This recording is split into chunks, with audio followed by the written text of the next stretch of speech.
Maybe like they can't deal with the. You go talk to and you tell me he's got a fucking anecdote to share. They can't.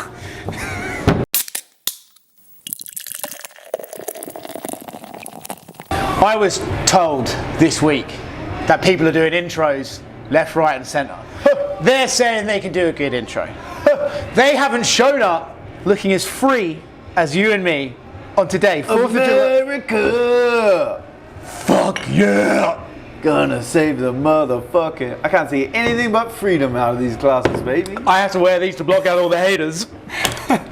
How are we, Dan? Yeah, get that fight week inhalation in. I have to calms me down. I have to say, with the glasses, the land of the free t-shirt, I'm leaving this on. You look like you're going. This I'm actually keeping. You look like you're going to a rave.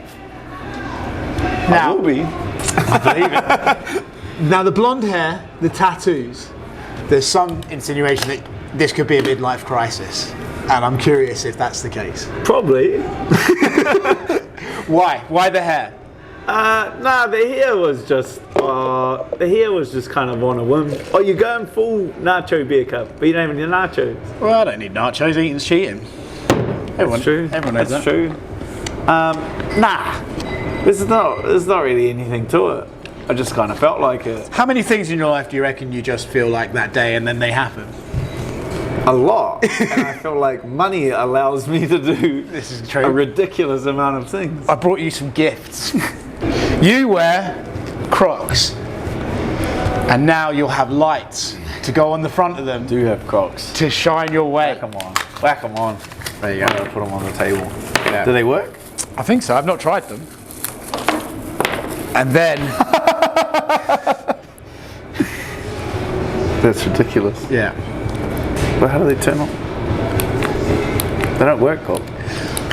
Listen, I didn't say they came working. I just said they came. Serious talk. Serious talk. I feel like I can't take the talk serious over Spencer. You're John Cena now. Yes, this is Alright. Serious talk. Okay. I feel like every time people ask you about Jalin Turner, your answer is essentially, yes, he's good. That's why I'm fighting him. Let's see what happens. It'll be great. Nice. Would you agree with that? Yeah. What else? I don't know. What else do you want me to say? The people asking the questions. Like, why is it? It's not.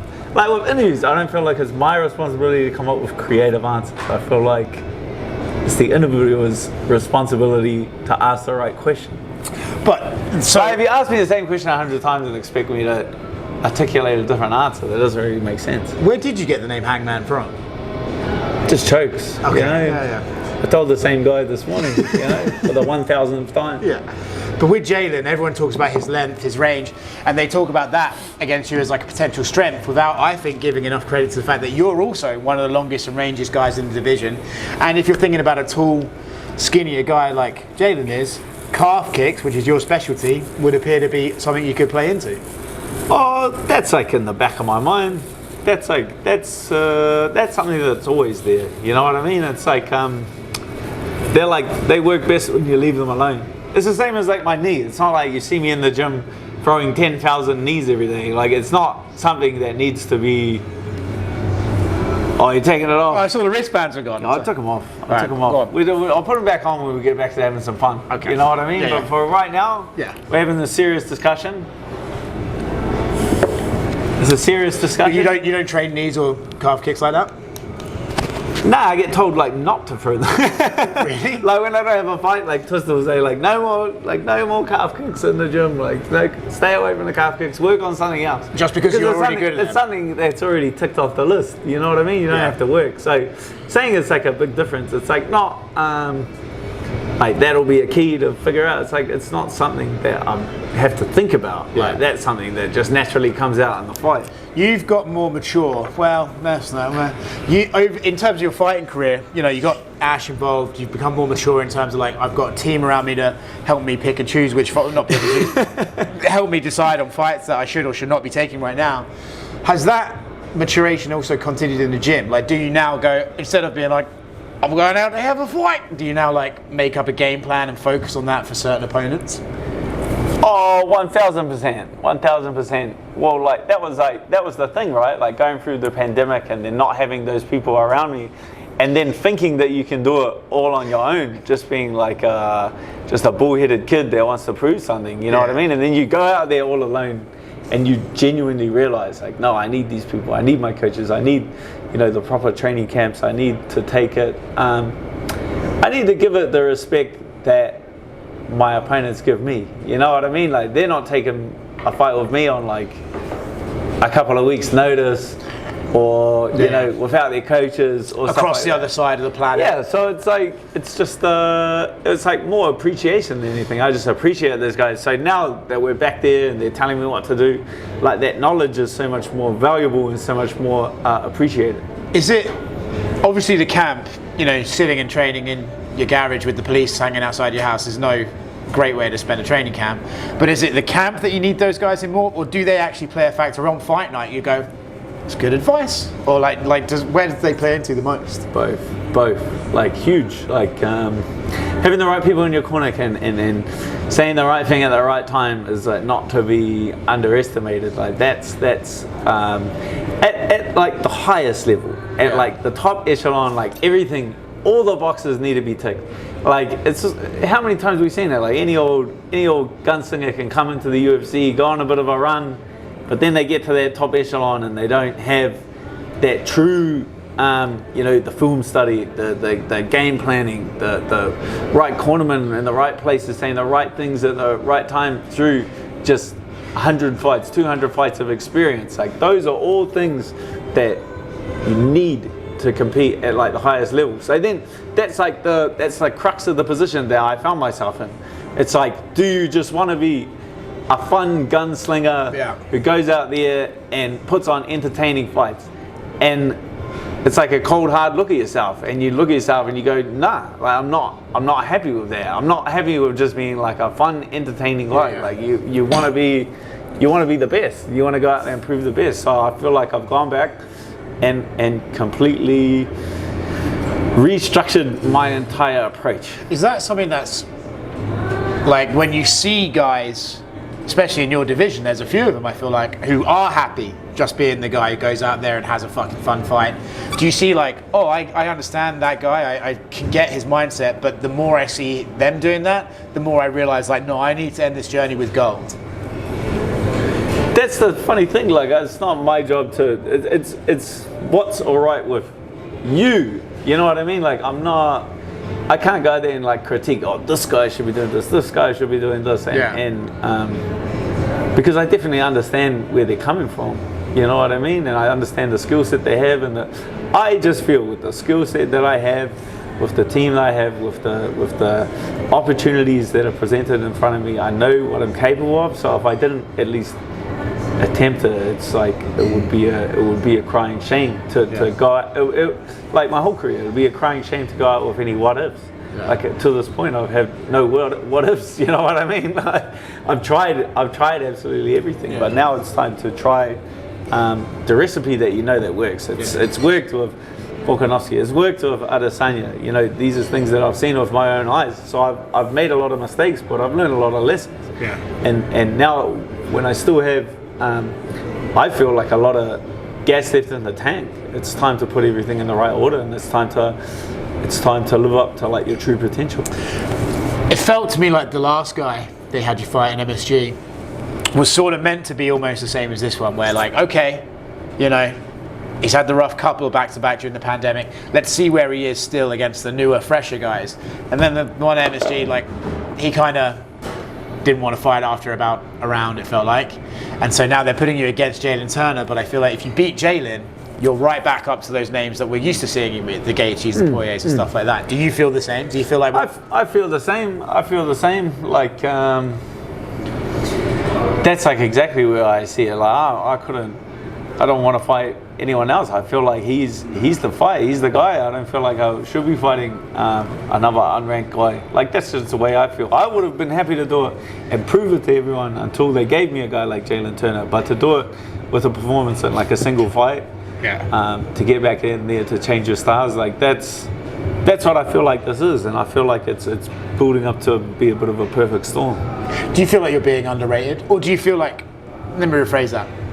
We know in MMA, like, your last fight's the only one that matters. Do you know what I mean? And everyone just wants to write you off. Do you feel like still people are kind of like going, well, Dan, he was fun, but we'll see where he is now? Do you feel like you're being underappreciated? Your skills are at least? No, I definitely, after those performances, like after like Magachev and Allen, after like the results of those performances, hard questions have to be asked in our sport. And I have absolutely no problem with that, because it's the only way, like if the culture of our sport, or the culture of our coaches, or the culture of our promotion was just like, oh, well, he got knocked out, chuck him, we want to see him fight another top guy. Oh, well, he got knocked out again. Everyone still likes him. Throw him back in there. Like, that's we'll get to Tony in a second. That's not good. It's not good for anyone. Yeah. You know what I mean? Like, what needs to happen is a guy gets knocked out, a guy loses. Like, that's what needs to happen. People need to start being like, whoa, is this guy really good, or should this guy, like, the questions that need to be asked for the health and safety of the fighter. So I have absolutely no problem with people asking those questions. Like, it's an internal thing that you have within yourself. And I know health and safety of other We'll fighters. get to Tony, because I don't think I truly meant how they trim it down. I thought that line snuck in underneath what I said. This is like everything. It's like what you say. Those pesky sub-radio guys. And they boil. Nah, they're good. They're good. And they boil it down, and then someone else takes it. And then someone else is just like, Dan Organ thinks Tony Ferguson is shit. And it's like, well, that's not. Well, thank you for giving me my headline. That's not what I meant. You know what I mean? Well, I know. Like, it's not what you meant, but it also sort of it is a little bit of what you meant. I guess it's the con. It's the con of truly going out there and doing interviews and speaking your mind. Yes. Like, it's like, obviously you process a little bit. You take out the swear words, and you try not to offend large portions of the world, which I have made the mistake of doing in the past. Yeah. You tell your co-host, edit that out. You said something. Yeah. Most of our stuff is edited out. Yeah. But now I forgot what I was talking about. You're saying, like, because you do interviews unfiltered, and so like people, that's where they'll grab a thing. That's like the con of saying something without, like, and it's only like a 15-minute interview, like a 20-minute interview. You don't have time to, like, delve into it and break it down. Like, that was just like the honest way I felt. And that's not even like about Tony or anything like that. Like, that's a great fight. Like, he's a big name. Like, it's a good time to get on a win streak, and it's a payday. But that's my honest evaluation of the situation, was that they told me, like, this is not even the UFC asking for Tony Ferguson. It's like my team said they asked for Tony Ferguson, and I was like, this is where you think I'm at? You think I'm unfit and being a piece of shit? I was like, I'll show you how good I can be. You know what I mean? So it's like, like, to articulate it in a different way that in a less offensive way. Yeah, I got you. I went to school. It's fine. I think what you said was, like, Tony is a great fight, but if I'm at the part of my career where I have to take fights like that to get a win, then I don't want to be fighting, because I still want to be fighting the top guys for gold. Yeah, like it's like the crux of the position I was in. Like, I'm not happy just being like a fun fighter. Ask me next time. I'll write it out. We'll do it. A fun fighter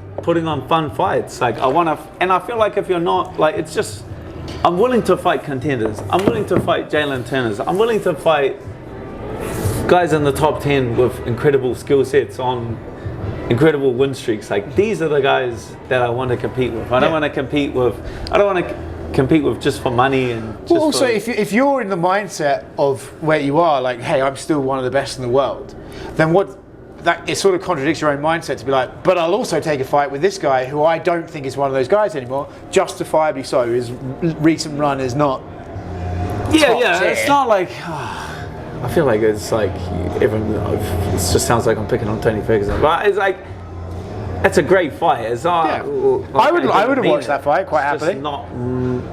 It's just not where I see myself. Yeah. And I was being honest about the situation. maybe should be a bit less honest. But then I just go back to a dickhead that gets asked questions and you just stand there like, yeah, no, it'll be fun. Like, so it's like, it's what do you want to be? You know what I mean? It's funny, but since we, I'd rather just be myself. Yeah. If you offend some people, you offend some people. it's funny because since we started this pub talk thing, at the beginning it was much more of an interview. Although I think in the first episode I did talk about fucking but it's like, but like it was started off more an interview, and then obviously as we've become closer, like now it's hard to really talk to you about fighting and shit like that. Like asking you about Jalin Turner is like kind of can preempt how you feel. Yeah. Well, it's so like my point is, so you trying to be honest to yourself. I don't think you should change that, even if it gets you like the weird headlines, because I feel like the weird headlines are still not as big a con as the pros are of you being an interesting human to talk to. Because some of you people are not that fucking. But that's it. Like, it's not that they're fighters and people like aren't interesting. Some it's of like, some of them are very uninteresting. Well, maybe some of them are, but like maybe like they can't deal with the. You go talk to and you tell me he's got a fucking anecdote to share. They can't. Maybe like they just can't. I was like, waste. They just can't deal with like they don't want to deal with like the backlash of people saying mean shit about them. It's like I don't care. Like you put me on like a lie detector and you say like Greg from Pakistan said that you're shit and he doesn't like you. Like I couldn't give a fuck about Greg in Pakistan. You know what I mean? Like I don't care about people I know don't like me. I don't care about people I don't know. I've got enough people I know that hate me. Why do you have to be from Pakistan, Dan? What's wrong? Is there many Gregs in Pakistan? There'd probably be very few Gregs in Pakistan, actually. Okay, so obviously you've told us how much you hate Tony. That's fine. I don't hate Tony. He'll fucking hate you after this. Question, yeah, but you don't want to fight any contenders. Who? Tony. Bobby Green's a good fighter. I didn't know about that. Bobby Green's a good fighter. Obviously not talking shit. I like Bobby Green as a fighter. I think he's to be fair, he's changed his name to King now. To King. Just King. King. No offense. I didn't know that he was fighting Tony Ferguson to after. That's a great fight. I love that fight. That's a good fight. Honestly, that gets like Bobby Green. If Tony Ferguson beats Bobby Green, which I don't think he will, then it's like okay. Like he's proven himself. He's beaten like a tough veteran contender. Yeah. That's where I feel like Bobby Green is a tough veteran contender who can beat anyone in the division. That's where I see Bobby Green. Yeah. Do I see Tony Ferguson beating him? No, I see Bobby Green beating the dog shit out of him. No offense. Again, we're like in the sport of cage fighting. Are you serious? Like the amount of feelings I heard. Well, it's actually the things that I say. You watch men fight in cages for money. Have you been watching The Ultimate Fighter? I've seen parts. Yeah, I've seen parts. What would it take you to coach The Ultimate Fighter? And who would you like to do it against? I don't think Israel Eugene would do it. First of all, I just want to go back. It made me laugh that... Like, so who am I going to get a coach? No. It made me laugh that we've now reached a point where you see in my eyes I have to edit that out look. You literally looked at me and went, you have to edit that. But I was like, I say something and I was like, this part's gone. But, I think because Israel was meant to do it against Darren Till. And I think... Was he? Yeah, I think it was off. When? A couple of years ago. I think when they were bringing it back, I think it ended up being Amanda and Juliana. Oh, nice. So... Like fair trade-off, but I think yeah. Israel versus Darren, like Izzy didn't, Eugene and Izzy doesn't want to show like what they get up to in training. Well, you don't want to like, you're showing like a bunch of different guys like your system. Yes. You know what I mean? Yeah, so you're giving away like a bit of your intellectual property. It's obviously not going to be like the be-all and end-all. Yeah.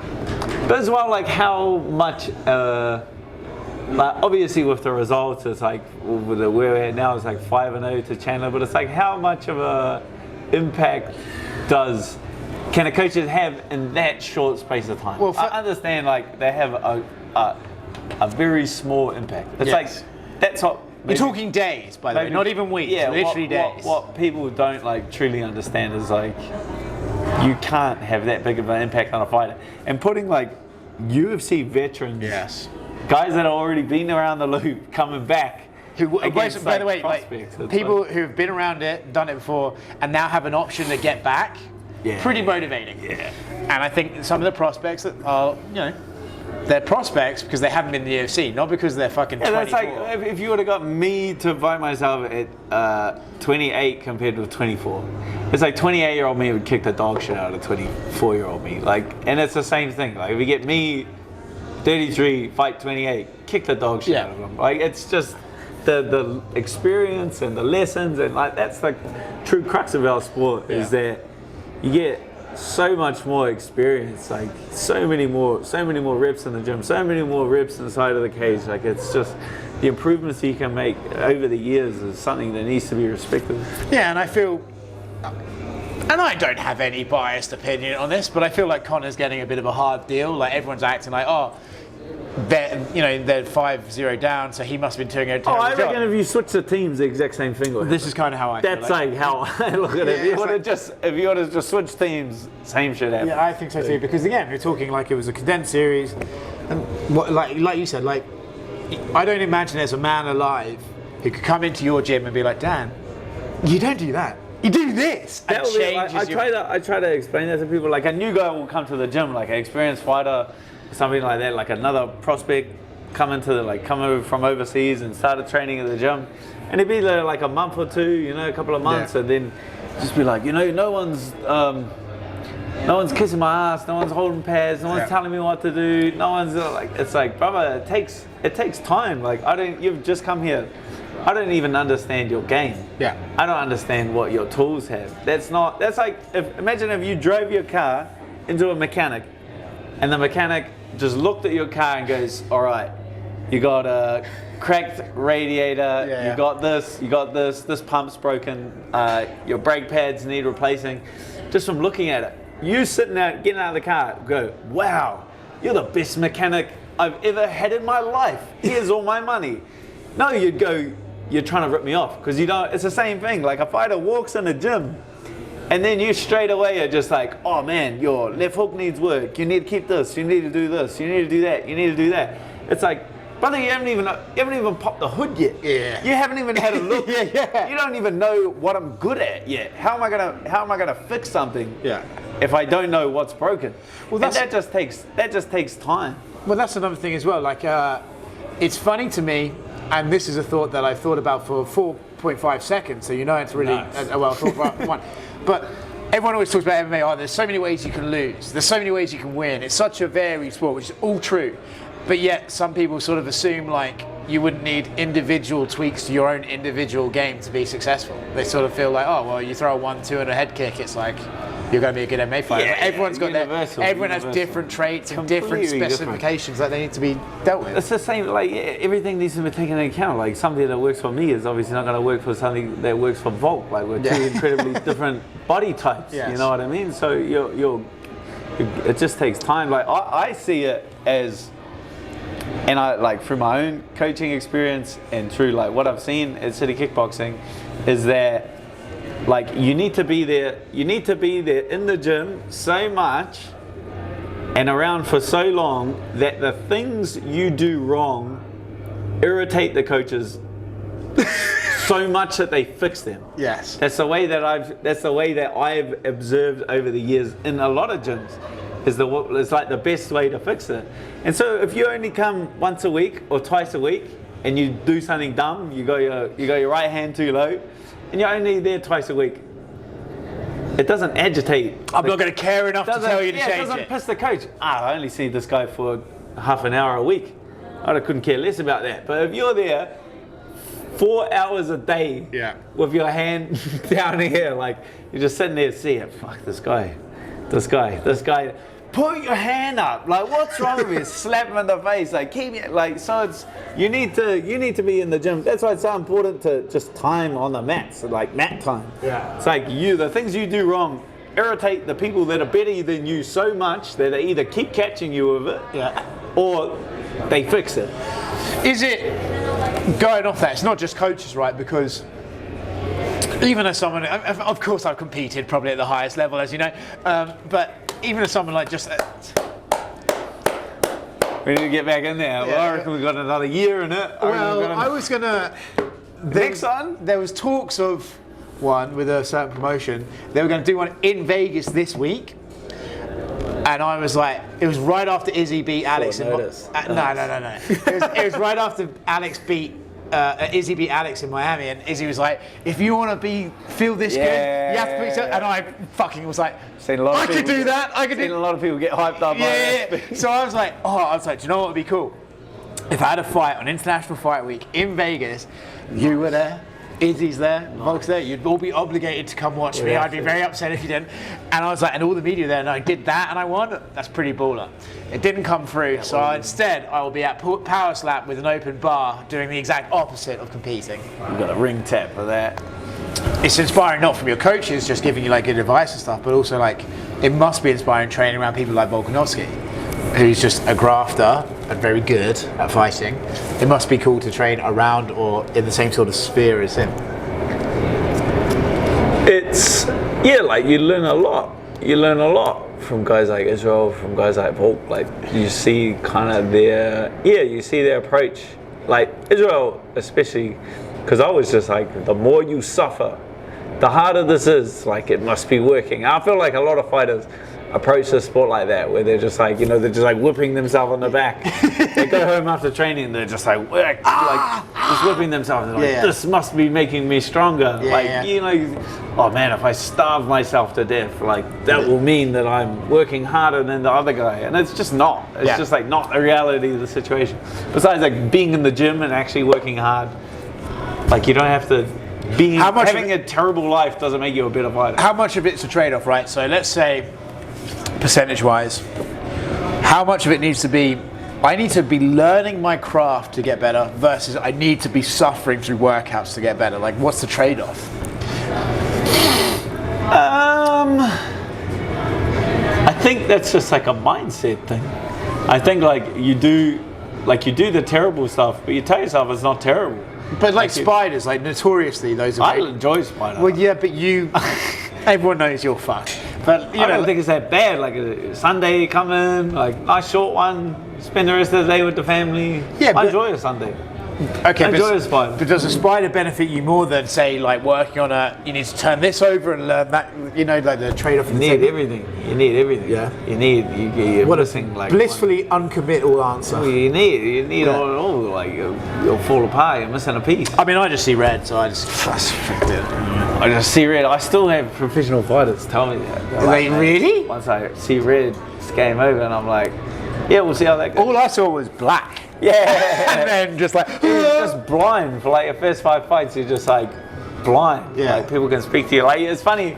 Have you ever seen me like on corners on fighters and then like just start smiling and laughing? It's because you say things like do this, like do that, and you can like see that they've just completely zoned out. Yeah. And they're just like, I'll just sit there and smile. They're like, shouldn't you say something? And you're like, he's not listening. Yeah, he's gone. Yeah, he's gone. Yeah, he's gone. He's gone. We'll get him back next fight. Yeah, like he's gone. Is that really? Because that was just not to talk about myself, but that was one thing I noticed was like the idea of being able to make a read and react or set a trap in a fight. Like the idea of being able to do that is so fucking alien to me, dude. 20 fights. Yeah, it really is. It's like to be composed enough to actually have composure. 15, where I was like, all right.